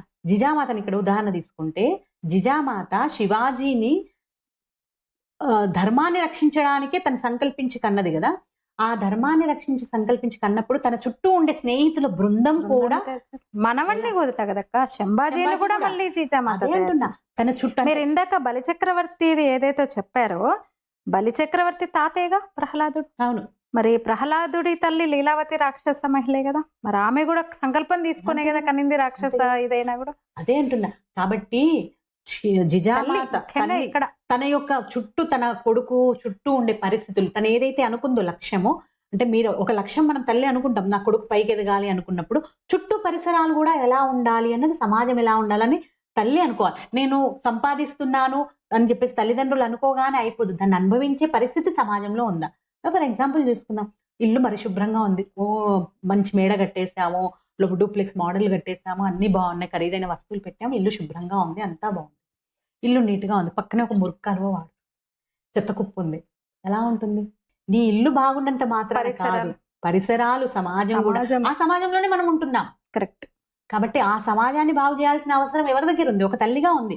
ఒక కథ చెప్పు, ఒక శ్లోకం చెప్పు, కొడుకుతో పాటు ఇంకో ఇద్దరిని వాళ్ళ ఫ్రెండ్స్ కూర్చోబెట్టి ఒక మంచి మాట చెప్పు. ఇంట్లో అంటే 4 గోడల మధ్య ఉండరు కదా అక్క, ఎప్పుడు బయటికి రావాల్సిందే కదా, బయటికి రావాల్సి వచ్చినప్పుడు చుట్టూ బాగుండాలి కదా పరిస్థితి. అదే అంటున్నాను. కాబట్టి సమాజంలోకి రాకుండా ఏ పని జరగదు కదా. ఆ సమాజంలోనే నీ పిల్లల యొక్క స్నేహితులు ఉంటారు, అదంతా ఉంటారు. ఏం చేస్తుంది? తల్లి సంపాదనలు ఒకటే కాదు కదా, పిల్లల యొక్క కెరీర్ ని కూడా చూసుకోవాలనుకున్నప్పుడు, నేను నా తర్వాత కూడా నా కుమారులు, మనం అందరం చిన్నప్పుడు చదువుకున్నాం, ముసలి అతను మామిడి టెంక నాడుతూ ఉంటే మహారాజు వెళ్తూ నవ్వుతాడు, నీ కోసం ఇప్పటికెప్పుడు అప్పటి వరకు బతుకుతావా అంటే నా కోసం కాదు, భవిష్యత్ కోసం అన్నట్టు. మనం ఏదైతే సంపాదిస్తున్నామో భవిష్యత్ తరాలకు అన్నప్పుడు ఆ పక్కన సమాజం కూడా బాగుండాలని చూసుకోవాలి కదా. అది తల్లి యొక్క ఆలోచన. ఇంకొక చిన్నప్పుడు మనకందరికి అలవాటు, కాలనీల రూపంలో ఉన్నప్పుడు, ఇప్పుడంటే అపార్ట్మెంట్లు వచ్చాయి, మన అమ్మ పిలిచేసరే ఆ అత్తమ్మకు బాగాలేదంట, ఈ కూర ఇచ్చిరాపో, ఈ రసం ఇచ్చిరాపో అని మనతో పంపించేది, పనిచేయడం అలవాటు చేసేది. మన ఇంట్లో మనం కూడా అనేవాళ్ళం, ఏమన్నా పండుగలకు అప్పాలు చేస్తే వాటిని చేసేస్తే వాళ్ళకి పంచుకోవడం, అది చేసుకోవడం అలవాటు ఉండేది. ఇప్పుడు ఎక్కడ పోయింది అది? కానీ మళ్ళీ ఇప్పుడు సంఘమే ఆ బాధ్యత తీసుకుంది కదక్క. పంచపరివర్తనలో భాగంగా కుటుంబ ప్రబోధన వస్తుంది, పర్యావరణ పరిరక్షణ ముఖ్యంగా ఇవి ఒక సవాల్ ఇప్పుడు పర్యావరణం అనేది. ఆ విషయంలో ఎట్లా వెళ్తున్నారక్క సమితి నుంచి? పంచపరివర్తన గురించి కొంచెం బ్రీఫ్ గా. పంచపరివర్తనలో 5 రకాలు కదా, మొత్తం కుటుంబ ప్రబోధన, నాగరిక పౌర లక్షణాలు, విధులు, సమరసత, తర్వాత స్వదేశీ, తర్వాత స్వ అన్నది, తర్వాత పర్యావరణం. వీటిలలో మామూలుగా దాదాపుగా మహిళల మీద దృష్టి తీసుకుంటే, అంటే ప్రతిది మహిళలదే అదే ఉంది. దాదాపుగా పర్యావరణం గురించి, కుటుంబ ప్రబోధన గురించి ఎక్కువ కాన్సన్ట్రేషన్. సామాజిక సమరసత, మామూలుగా ఇళ్ళల్లో పని వాళ్ళు ఉంటారు, చేస్తూ ఉంటారు, వాళ్ళని మనతో సమానంగా చూసుకోవడం, వాళ్ళకి వాళ్ళ ఇళ్ళలో ఫంక్షన్లు అయినా వాళ్ళు మన ఇంట్లోకి వచ్చి వంట చేసినప్పుడు మన పాత్రలో మనం తినడం కూడా కాదు, మనం కూడా వాళ్ళ దగ్గరికి వెళ్ళాలి, వాళ్ళతో కలిసి ఉండాలి, వాళ్ళ ఇళ్ళలో ఫంక్షన్ అయినప్పుడు, పెళ్ళి అయినప్పుడు వెళ్ళడం. మనందరం ఒకటి, అంతిమంగా భారతీయులం అంతా ఒకటే దేశమాత బిడ్డలం. ఇక్కడ ఇంకొకటి కూడా, మనకందరికి భారతదేశ చరిత్రలో, భారతీయ సంస్కృతిలో చేసే పనిని బట్టి వాళ్ళని గుర్తింపు ఉంది తప్పితే, ఒక ఉదాహరణ, ఇప్పుడు నువ్వు నేనున్నా, నీ ఇంట్లో పని అమ్మాయిందా? లేదు. నువ్వే బాత్రూమ్లు గడుక్కుంటావు కదా, బాత్రూమ్లు గడుక్కొని స్నానం చేసేసి తర్వాత వంట చేస్తావు. అంత మాత్రం చేత నువ్వు బాత్రూమ్లు గడిగావని చెప్పి స్నానం చేసినా వంట చేయొద్దు అని చెప్పేసి అన్నారు కదా. బట్టలు ఉతుక్కుంటావు కదా, బట్టలు ఉతుక్కున్నప్పుడు బట్టలు ఉతికావు కదా, చాకలామే అని చెప్పేసి నువ్వు వంట చేయొద్దు అని చెప్పేసి అన్నా. మన ఇంట్లో మన పనులన్నీ చేసుకుంటున్నప్పుడు బయట వాళ్ళు మనుషులే, వాళ్ళు వచ్చి పని చేస్తారు, స్నానం చేసేసి ఫ్రెష్గా ఉన్నప్పుడు వాళ్ళు అదే కదా, దీన్ని ఎందుకు యాక్సెప్ట్ చేయలేకపోతున్నాం? కాబట్టి ఈ తత్వం సామాజిక సమరసత, అదే మున్సిపాలిటీ వర్తకులు వాళ్ళు కావచ్చు, వీళ్ళని కావచ్చు. ఓవైపేమో సంఘ లాంటివి సామాజిక సమరసత పేరుతో ఇలా చేస్తుంటే, ఈ పొలిటీషియన్స్ ఏందక్క మొత్తం ఓటు. కులము మతము వాళ్ళకి ఓటు చాలా ఓటు బ్యాంకు కావాలి, చాలా ఓటు బ్యాంకు కోసం. కానీ మార్పు వస్తుంది, ఇది కూడా మార్పు మార్పు వస్తుంది. వస్తుంది కదా. ఇది కూడా మార్పు మొన్న వస్తుంది. బీహార్ లో చూసాం కదా మనం, బీహార్ రిజల్ట్ చాలా అసలు కులం actually ఆధారంగా జరిగే రాష్ట్రం అది. మార్పు వస్తుంది. నేను మ్మ్. వేరే వేరే రాష్ట్రాలు కూడా తిరుగుతూ ఉంటాం కదా. మ్మ్. రాష్ట్రాలు తిరుగుతున్నప్పుడు అంటే ఉద్యోగరీత్యా, మా వారి ఉద్యోగరీత్యా కూడా వెళ్తున్నప్పుడు మీరు బాధ్యతల ఎప్పుడు- రీత్యా కూడా ఎప్పుడు కూడా నేను ఎక్కడా కూడా మీదేంటి ఏమి బాబీకి ఎలా ఉన్నారు వెళ్ళినప్పుడు తీసుకోవడము, మామూలుగా సంఘపరంగానే కాకుండా నేను మా వారి ఉద్యోగ పరంగా వెళ్ళినప్పుడు కూడా ఎక్కడా రాలేదు. అంటే వీళ్ళని తక్కువ చూడాలి వీళ్ళని ఎక్కువ చూడాలి అని చెప్పేసి అట్లా. అంటే మార్పు అనేది మనకు ఉండదు కదక్క. మొన్న గోమతి తెలుసు కదా నా అవును, friend. అవును. అది నేను అనుకున్నా మీద సందర్భంలో ఫోన్ లోనే మాట్లాడుతూ, కాదే ఏంటి ఇంత పొల్యూట్ అయిపోయింది ఏంది సొసైటీ. మాకు పెద్ద బ్యాచ్ మాది, 3 సెక్షన్స్, చాలా పెద్ద బ్యాచ్ మాది శిశు మందిర్లో. అసలు ఎవరే కులమని అసలు ఆ ధ్యాసే వచ్చేది కాదు. అసలు మాకు తెలుసుకోవాలన్న ఇది ఉండేది కాదు. ఏంది ఇట్లా తయారైంది, మనం కలిసిమెలిసి పెరిగినాం కులాలకు అతీతంగా. అసలు మన నాన్నలు అమ్మలు దోస్తులు మనం దోస్తులం, అలాంటి వాతావరణంలో పెరిగి చాలా ఇబ్బంది అవుతుంది అంటుంది అది. ఇంకా మీడియాలో ఉన్న నేనెంత ఇబ్బంది పడుతున్నానే అని నేను అంటుంటాను. Actually గా నాకు చాలా మంది అడుగుతూ ఉంటారు, వాళ్ళది ఏంటి వాళ్ళు నిజంగా అలవాట్లేదు. అవును. అన్నట్టు అత్తమ్మ మామయ్య అన్నయ్య అని పిలిచే అలవాటుకి caste కూడా. పెళ్లి సంబంధాలు చూసే అప్పుడు అప్పుడు ఏంటి అని తెలిసేది అంతే. చాలా మంది అయితే నిజంగా ఇది నేను తెలంగాణలో పుట్టి పెరిగాను కదా. నేను పెరిగిన వాతావరణంలో నాకు కులాల గురించి తెలియదు. ఆంధ్రప్రదేశ్లోకి వెళ్ళినాక కొంచెం అక్కడ రాజకీయ పరమైన అదే ఇదంతా కూడా రాజకీయ పరమైంది. ఎందుకంటే రాజకీయ వాళ్ళు ఎలా అయితే చెప్పిందే చెప్పి అన్నట్టు దానికి వీళ్ళకి ముందు వాళ్ళకి ముందు అని చెప్పేసి అనుకుంటారు కదా, ఆ టైప్ అన్నమాట. యాక్చువల్గా దీని అన్నిటి కోసం కులాలు వీటి కోసం గొడవ పడేదానికంటే హాయిగా మన పని మనం చేసుకుంటూ, ఇంతకుముందు ఎలాంటి వ్యవస్థ ఉండేది, అరుంధతి ఏ జాతికి చెందింది అలా అని ఆలోచించుకుంటే గౌరవము ఇవన్నీ కూడా ఎక్కడా కూడా పెళ్లిళ్ళు కూడా స్వయంవరం విధించేసి స్వయంవరం నచ్చిన నచ్చిన వరుణ్ ఎంచుకునేది కదా మనకి. ద్రౌపది మొదలు శారీరకంగా ఎలాంటి వాళ్ళకి నచ్చిన వాళ్ళని చేసుకున్నది. కులము అక్కడ గోత్రము ఏది ఎవరో అడగలేదు. కాబట్టి అలాంటి భారతీయ సంస్కృతిలో ఇవన్నీ అవసరం లేదు, వాటిని పట్టించుకోవాల్సిన అవసరం లేదు. అలా అని మళ్ళీ ఇంకొకటి వైపు వెళ్ళకూడదు, అలా పట్టించుకోవద్దు కదా అని చెప్పేసి అనుకొని మళ్ళీ ఏదైతే ఏంటి సెక్యులరిజం ఎందుకు కలిసి ఉంటే చాలు కదా, కుటుంబాలు ఎందుకు డింక్ అంతే డింక్ ఇవన్నీ కూడా కుటుంబాలు. అయితే కుటుంబాలు ఎందుకు అన్న దగ్గర చివరిగా చెప్తాను, విశృంఖలత్వం అంటాం కదా, అది విచ్చలవిడతనం, విశృంఖలత్వం విడిపోతుంది. ఎక్కడ అద్దులు లేకపోతే ఎలా ఉంటుంది, ఒక కుక్కకి అద్దులు చేయకపోతే మనం తినే తిండి అది మూతి పెట్టేస్తే మనం తినగలుగుతామా? అలాంటప్పుడు ఏ దానికి అద్దులు లేకపోతే ఇష్టం వచ్చినట్టు ఉంటే, కట్టుబాట్లు అనేది లేకపోతే హింస పెరిగిపోతుంది. అదే జరుగుతుంది కదా చూస్తున్నాం. అందుకోసమే కట్టుబాట్లు ఉండాలి. ఎవరి ఏంటి అన్నది, ఎవరి బాధ్యత ఏంటి అన్నది తెలుసుకుంటే సమాజం ఒక మంచి దాంట్లో వెళ్ళిపోతే మనం కూడా హెల్దీగా పెరుగుతాం, హెల్దీగా వెళ్తాం. నెక్స్ట్ జనరేషన్లు కూడా హెల్దీగా ఆరోగ్యపరంగా ఉంటాయి, ఆరోగ్యపరమైన ఆలోచనలు. చివరిగా అక్క అంటే ఏం చెప్తారు పిల్లలకి, యువతకి, పెద్దవాళ్ళకి ఏం చెప్తారు? అమ్మలకు మహిళలే యాక్చువల్గా చెప్పాలి అంటే మహిళలే కేంద్రం. కాబోయే తల్లులు కూడా ఉన్నారు చాలా మంది. అయితే మనం ఇప్పటిదాకా మాట్లాడుకుంటున్నట్టు జనరేషన్ మారుతుంది, తెలుసుకోవాలనుకుంటున్నారు. అయితే ఆ జనరేషన్కి సరైన దిశానిర్దేశం చేయాలి. మనం ఒకప్పుడు నానమ్మల్ని అలవ్ చేసేవాళ్ళం, నానమ్మలు ఫాలో అయ్యేవాళ్ళం, నానమ్మ వాళ్ళు కథలు చెప్పేవాళ్ళు. సెలవులు వస్తే చాలు నానమ్మల దగ్గరికి వెళ్ళాము అంటే, నానమ్మ వాళ్ళ ఊరికి అమ్మమ్మ వాళ్ళ ఊరికి వెళ్ళాము అంటే ఎన్ని కథలు, తాతయ్యలు కథలు చెప్పేవాళ్ళు, నానమ్మలు కథలు చెప్పారు. నాకైతే చాలా కథలు. అందుకే మీరు చెప్తున్నారు, కంటిన్యూ చేస్తున్నారు. చాలా మా నానమ్మ బాలనాగమ్మ కథ ఇవన్నీ ఇట్లా చెప్పేది మా నానమ్మ కథలు. ఆ కథల్లో చాలా సార్లు నేను ఒక కథ చెప్తాను. చిన్నప్పుడు శిశు మందిర్ నుంచి తెచ్చుకున్న పుస్తకంలోనే చదివినట్టున్నాను. ఒక రాజుకి వేలు తెగుతుంది, మంత్రి పక్కనున్న మంత్రి ఏది జరిగినా మన మంచికే అంటాడనమాట. ఏది జరిగినా మన మంచికే అంటే ఈ రాజు కోపం వచ్చేసి ఆ మంత్రిని జైల్లో పెట్టేస్తాడు. ఈ మంత్రి వేటకెళ్తాడు, ఇది కూడా గుర్తుంది. ఆ వేటకెళ్ళినాక అటవికులు బంధిస్తే బలి ఇవ్వాలని చూస్తారు. అతను వేలు తెగి ఉండడం వల్ల, గాయం అవ్వడం వల్ల అతను అర్హుడు కాదని చెప్పేసి విడుదల చేస్తారు. ఇతను వచ్చేసి రాజ్యంకి వచ్చేసి మంత్రిని అడుగుతాడు విడుదల తీసుకొని వచ్చి, నాకైతే మంచి జరిగింది, మరి నీకేం మంచి జరిగిందంటే మంత్రి అంటాడు, మహారాజా నన్ను కనుక మీతో తీసుకెళ్తే నన్ను బలి ఇచ్చేవారు, నన్ను ఇక్కడ జైల్లో ఉంచారు కాబట్టి నేను ప్రాణాలతో బయటపడ్డా, మీకు వేలు కట్టయింది కాబట్టి మీరు బయటపడ్డారు. అంటే ఆ కథ నాకు చాలా సార్లు అనిపిస్తూ ఉంటుంది అనమాట. ఏంటి అంటే ఏది జరిగినా మంచికే అన్న ఒక పాజిటివ్ థింకింగ్ ఉంది కదా, అది నేను సానుకూల దృక్పథం, ఆలోచన సానుకూల. కాబట్టి దాన్ని మన జీవితంలో ఏదైనా జరిగినప్పుడు అంత మన మంచికేలే, ఏది జరిగినా దీనికి ఏదో కారణం ఉంటుందిలే అని అనుకోవడము కథల ద్వారా. ఇవి నేను చాలా సార్లు, చాలా చిన్న కథనే, భోజనం విషయంలో, పదార్థాలని వదిలేయడం విషయంలో, ఇలా చిన్న చిన్న కథల్ని నేను చాలా చదువుకొని నాకు పెద్దవాళ్ళు చెప్పి చాలా అంటే మనం ఇచ్చే సంస్కారాలు ఏవైతే ఉన్నాయో, గర్భ సంస్కారాలు ఇప్పుడు అంటారు కదా. నేను ఇందాక అదే అడుగుదాం అనుకున్న క్వశ్చన్. గర్భ సంస్కార విషయంలో కూడా సమితి చాలా దృష్టి పెట్టి చేస్తోంది. కాబట్టి ఈ సంస్కారాలన్నీ కూడా తల్లి నేర్పిస్తే యువతులు ఎలా ఉండాలి ఏంటి, వాళ్ళకి సోషల్ మీడియా ఉంది, సోషల్ మీడియా వల్ల జాగ్రత్తలు, ఎవరు ఎక్కడ ఎలా ఉన్నది, మనం ఎక్కడ అడుగు వేస్తున్నాము, ఏ తప్పటి అడుగు వేస్తున్నాం, అప్పటివరకు కనిపించిన తల్లిదండ్రులను ఎవరి కోసమో అప్పుడు దానికోసమో వదిలేయడం ఎంత, అది మన సంస్కారాలు ఎక్కడికి వెళ్ళాయి, అన్ని కూడా ఒక జాగ్రత్తగా వెళ్తే ఖచ్చితంగా మంచి వైపు వెళ్ళిపోతాం. ఎవరినో చూసి గుడ్డిగా ఫాలో అయ్యే బదులు నువ్వు 100 మందిలో ఒక్కడిగా ఉంటావా, 100లో ఒకరిలాగా, గుంపులో గోవిందం లాగా ఉంటావా, 100 మందిలో నువ్వు ఒక ఫ్యాషన్ అనేది నువ్వు ఫాలో అవ్వడం కాదు, నువ్వు ఫాలో చేయాలి. నువ్వే ట్రెండ్ ని ఫాలో అవ్వడం కాదు, సెట్ చేయాలి. అది సమాజానికి, దేశానికి, తరానికి, నలుగురికి ఉపయోగకరంగా ఉండాలి. కాబట్టి గుడ్డిగా దేన్ని అనుసరించవచ్చు, ఏది మంచి, మన శరీర తత్వానికి ఏంటి, మనం ఉండే పరిస్థితులకు ఏది తగ్గట్టుగా ఉంటుంది, మన ఆలోచన ఏంటి, మన కుటుంబానికి ఏంటి, ఇలా ఆలోచించే క్షమత తల్లికే ఉంటుంది. కాబట్టి నేను నాది కాదు, నేను ఉండే సమాజము, నా జాతి, ఇవన్నిటి గురించి కూడా ఆలోచించే తల్లే కేంద్రం.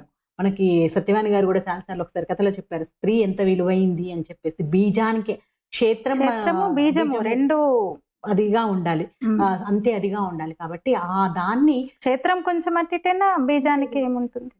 కాబట్టి రెండింటినీ చేసుకోవాల్సినది. అంటే అటు అబ్బాయిని సరి అయిన పరిస్థితుల్లో పెట్టాలి, ఇటు అమ్మాయిని సరిగ్గా పెంచాలి. ఇవి రెండింటిని బ్యాలెన్స్ చేసుకుంటే మోడర్న్ జనరేషన్ మారుతుంది, దానికి తగ్గట్టుగా మారాలి. డ్రెస్సులు ఇలాగా ఏది సనాతనము అదే కదా చెప్పేది, నిత్య నూతనం, ఏది వచ్చినా స్వీకరించుకుంటూ కాలానుగుణ మార్పులకు అనుగుణంగా వెళ్తుంది. అందుకే ఇంకా ఇట్లా ఉంది నిత్య నూతనంగా. నిజానికి ఎక్కడా కూడా ఇంత స్వేచ్ఛ లేదు, ఎక్కడా కూడా ఈ స్వేచ్ఛ లేదు. దాన్ని మనం వేరే నెగిటివ్ గా, వేరే తప్పుదారికి, నాగరికతల్లో కూడా ఇప్పుడు మీకు మెసొపొటేమియా, గ్రీకు, ఇవన్నీ కూడా సనాతన ఈ వేదకాలం నుంచి మొదలైన నాగరికతలైన ఏమున్నాయి ఇప్పుడు ఇంత స్థిరంగా ఉన్నది కూడా నిలిచి ఉన్నది సనాతన చేసుకుంటూ వెళ్తున్నాం. ఆ సంతులనత ఏదైతే ఉందో, పెద్దలు నేర్పించిన సంతులనత, దాన్ని కాపాడుకుంటే మన సంస్కృతి నిలిచి ఉంటుంది. ఇప్పుడు మనం అరుంధతి మాత గురించి చెప్పుకుంటున్నాం, వేదకాలంలో జరిగినది, ఇప్పటి తరాన్ని గురించి కూడా నెక్స్ట్ జనరేషన్స్ చెప్పుకోవాలి అంటే మనం కూడా ఒక జిజామాతనో, ఒక ఝాన్సీ లక్ష్మీబాయినో, ఒక అహల్యాబాయి హోల్కరో, ఒక రాణి రుద్రమనో, అబ్బక్కనో, ఇట్లాంటి రామ్ ప్యారీనో, ఇలాంటి ఎంతో మంది ఉన్నారు మహిళలు. అలా మనం తయారవ్వడం, అలా తయారు కావాలంటే వెళ్ళాలి ఖచ్చితంగా, సమితి శాఖలకు వెళ్ళాలి. అక్కడ చెప్పేవి బౌద్ధిక, శారీరక ఇవి ఉంటే నిజంగా వ్యక్తి నిర్మాణం జరుగుతుంది. ఎంతో దూరదృష్టితో నిజంగా డాక్టర్ జీ సంఘాన్ని స్థాపించింది కూడా అదే లక్ష్యంతో కదా. ఆ లక్ష్యాన్ని చేరుకుంటున్నాము. ఎన్ని వచ్చినా, ఎన్ని వికృతులు, రకరకాల దాడు చేసిన, ఇక్కడ ఇంకో సంప్రదాయాలు దాడులు చేసిన 100 ఏళ్ల వేడుక చేసుకుంటుందంటే గొప్ప. 100 ఏళ్ల వేడుకలో పురుషులది ఒక్కటే కాదు, వాళ్ళని కన్నా తల్లులు కూడా అంతే కదా. తల్లులు కూడా అంటే తల్లులు గనక పిల్లల్ని ప్రచారకులుగా పంపించకపోతే, ఏదైనా ఆపద సమయంలో ముందుకు వెళ్ళు అని చెప్పి ఎంతమంది ప్రాణాలు కోల్పోయారు. నేను మొన్న కేరళకి వెళ్ళాను. కేరళకి వెళ్ళినప్పుడు ఆ దాంట్లో చూసినప్పుడు ప్రాణాలు కోల్పోయి కూడా దీనికోసం చేస్తున్న వాళ్ళు ఉన్నారు అంటే తల్లులు ఎంత త్యాగం చేశారు.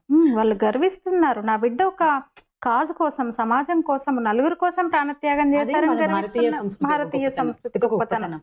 దాన్ని మర్చిపోకుండా చేస్తే ఖచ్చితంగా మనం అన్ని సాధించవచ్చు, ఏదైనా సాధించవచ్చు. ఒకటి పూర్వుల గురించి గొప్పతనం చెప్పుకుంటున్నప్పుడు మన నిలబడతాం కదా, ఇలా ఒక రోమాలు నిక్కబొడుచుకుంటున్నాయి అని అనుకుంటాం కదా, అది మన పిల్లలకు కూడా నేర్పిస్తే రేపు మన గురించి కూడా చెప్పుకునే పరిస్థితి వస్తుంది. కాబట్టి అందరూ అదే విధంగా ఆలోచన చేస్తే సరిపోతుంది.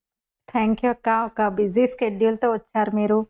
అంటే ఇప్పుడు నేరుగా కలిసారు, కానీ నేను ఈ మధ్య కొన్ని ప్రోగ్రామ్స్కి వక్తగా వెళ్తున్న సందర్భంలో చాలా విషయాలు మిమ్మల్ని అడుగుతున్నా. నేను ఇన్ని కథలు అసలు మీకు ఎలా గుర్తుంటాయి అక్క కనిపిస్తుంది. నేను మీ దగ్గర స్వీకరించిన అంశాలు నేను మాట్లాడుతున్నప్పుడు ఆ తల్లుల నుంచి ఇప్పుడు మన సప్తశక్తి సంగమాలకు వెళ్తున్న టైంలో మీరు ఇప్పుడు వీరమాతలు వీరనారుల గురించి చెప్తున్నవి నేను కొన్ని అక్కడ ప్రస్తావిస్తున్న సందర్భంలో వాళ్ళ నుంచి వస్తున్న రెస్పాన్స్ అప్రిసియేషన్ అదే అనుకున్నా, విజువలక్కకు చెందాలి. అక్క మంచి విషయాలు చెప్పిస్తున్నారు నాతో అనుకుంటున్నాను. ఒక మంచి బాధ్యతలో ఉండి మీరు సేవికా సమితి బాధ్యతలో ఉండి ఎంతో మందిని తయారు చేస్తున్నారు. నిజంగా ఒక గొప్ప వ్యక్తి నిర్మాణం మీ చేతుల మీదుగా జరుగుతుంది. అక్క ప్రతిరోజు ఒక కథ చెప్తారు ఫేస్బుక్లో, సోషల్ మీడియాలో. మీ పిల్లలకు చూపించండి, వినిపించండి. చెప్పాను కదా, అక్క దగ్గర నుంచి నేను నేర్చుకుంటాను, మా ఉజ్వల అక్క దగ్గర నుంచి చాలా విషయాలు. థ్యాంక్ యూ అక్క, చాలా విషయాలు చెప్పారు, పనికొచ్చే విషయాలు సమాజం కోసం, దేశం కోసం. థ్యాంక్ యూ అక్క, ధన్యవాదాలు.